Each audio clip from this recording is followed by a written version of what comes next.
هاي يا حلوياتي، عاملين ايه؟ ربكم بخير. النهارده رجعتلكوا في فيديو جديد. النهارده هوريكوا بيوت شخصيات المسلسل بتاع يومي انا واصدقائي في الجامعة، وهوريكوا عيلتي في اللعبة. تعالوا الاول اوريكوا لو اوريكوا عيلتي في اللعبة. وما تنسوش لايك الاشتراك لأول مرة تدخلي في قناتي، اوعدك انك ما تخرجي مبسوطة منها. ويلا بينا اروح اوريكم البيت اللي انا قاعده فيه، وهوريكم عيلتي في اللعبه. وعند الدخله بتاعت الشقه كده ما حبيتش احط حاجات كتير، وهنا بقى السفره، وهنا المطبخ بتاعي. قولولي رايكم فيه. ودي ماما طبعا بتكنس، اهي دي شخصيه ماما، قولولي رايكم فيها. ودي الصالون، ودي اختي الصغيره عندها 5 سنين واسمها ليلي. بس دول عيلتي في اللعبة مش في الحقيقي، لان ولا دول اساميهم الحقيقي ولا ده عمرهم الحقيقي. يلا بينا اوريكم الدور التاني، واللي فيه اوضة ماما والحمام. هنمشي كده قدام شوية هنلاقي اوضة ماما. وبصراحة حبيت كده محطش لها حاجات كتير، لان الدرايفر السرير واخدين المكان كله. المهم وده الحمام، حمام برضك حلو، وما حبيتش احط برضه في حاجات كتير ولا ازحمه. هو كده حلو. يلا بينا نطلع. واحنا كده في الدور التالت. دي كده اوضه صغيره كده الميك اب بتاعي. والسلم اللي ورايا دوت بيطلعنا على السطح. اما دي اوضتي انا وليلي، انا سرير وهي سرير. وبصراحه حبيت الاوضه كده، وما حبيتش برضه كم ندرك كتير، لان اكيد في الايام الجايه هننزل نشتري دم للصيف وكده يعني. ويلا بينا اوريكم الجنب التاني. هنا كده انا عاملاه مكتب ليا او مكتب لليدي. هنا اهو مكتب ليا او مكتب ليدي، ده اللي انا واقفه عنده دوت مكتب بتاعي. وهنا كده حطيت اوضه رسم حلوه. ويلا بينا اطلعكم السطح والاخير اللي في بيتي. تعالوا اوريكم السطح بتاعي.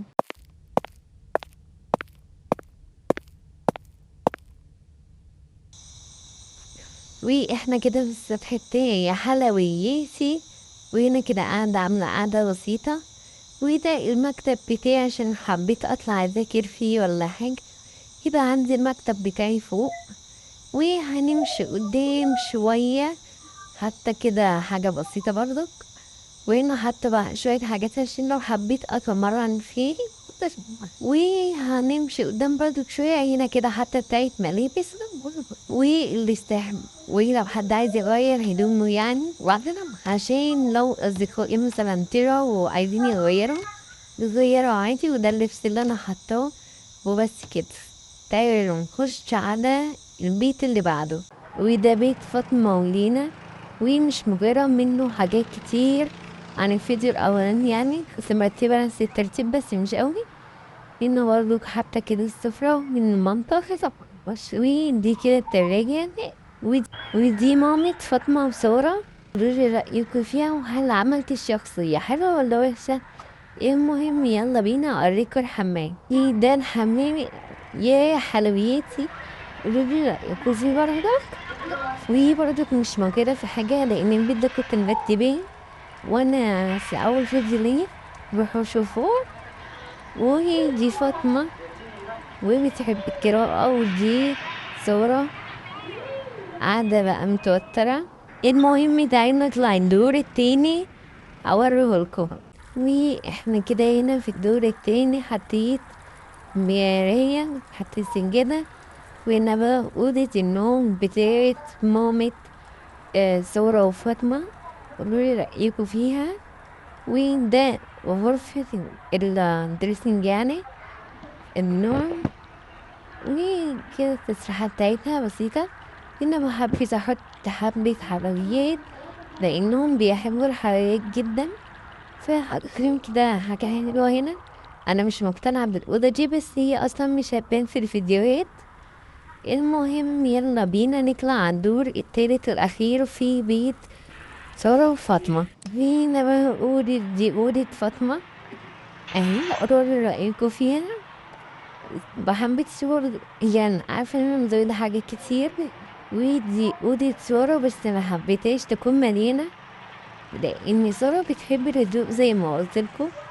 وهي بس كده ده بيت سارة وفاطمة ومامتهم. يلا بينا نروح على البيت اللي بعده. ودلوقتي بقى احنا في بيت لينا ونور. تعالوا اوريكم الحاجة اللي في البيت اهي. نور طبعا بتلعب ومبسوطة، وهم طبعا عليهم امتحانات الاسبوع الجاي وهيتخرجوا منها ان شاء الله. ودي دينا قاعدة محتارة طبعا هتاكل ايه. المهم خلينا في ترتيبات المطبخ وترتيب السفرة، محبتش اغير في حاجة، حبيته كده. وهنا بقى هنخش على الحمام. هنا انا دي مش عارفة اللي وراها دي، انا حتى كرسي وكنبة ليه، كرسي وترابيزة دي يعني مش عارفة. المهم ده الحمام. كل اللي انا غيرته فيه ان انا جبت غسالتين بس، اما هو مترتب زي ما كان هو. احنا دلوقتي في اوضة نور اهو، ده الدريسنج بتاعها. وديت طبعا هي مبهدلة شوية. وهنا بقى حتى مكتب كده صغير عشان تبقى تقعد تذاكر عليه. وده السرير بتاعها. ودي كده أوضة نور، قولولي رأيكم فيها. ويلا بينا نخش على أوضة أبو لينا. أما دي بقى أوضة أبو لين، طبعا المانيكير والميك اب والحاجات اللي انتوا شايفينها بتاعت البنات دي أكيد طبعا بتاعت عيال البنات، بس هما حابين يحطوها هنا لأن أوضتهم التانية مش مكفية، فهم قالوا حط. المهم قولولي رأيكم في الأوضة اهي كده. الأوضة كاملة، محبتش أغير الألوان فيها لأن ألوانها بصراحة تحفة. المهم بقى يلا بينا نخش على آخر أوضة بتاعت لينا. ودي ده أوضة لينا، طبعا هي بتحب الألوان الفاتحة، فهي خلت لها الأوضة برضو زي ألوانتها ما غيرتهاش خالص. وبس كده حلوين، قولولي رأيكم في أوضة لينا. وبس كده حلويتي، ما تنسوش تقولولي رأيكم في البيوت كلها.